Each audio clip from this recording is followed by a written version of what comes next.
hiyo kesho sikukuu utavaa nini, utakula nini, utasuka nini. Angalia sasa hivi umeshika vitunguu kama vile wanafunzi wa shule. Shituka huko unatumia. Dogo wangu Sophie, mami, mbona kinyonge, shida nini?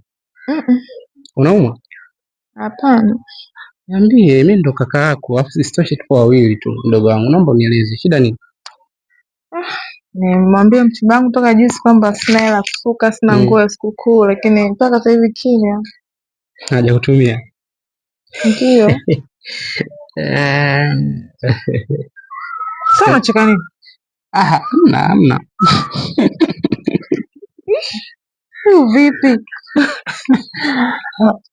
Mdogo wangu, lazima mdogo wangu wewe ni mbishi sana. Mimi nakwambiaga unatumika, shtuka. Kila siku nakuelekeza. Unielewi, mbishi sana. Sisi tu wawili. Kaka na dada, yani kama pete na kidole. Kila siku nakuelekeza.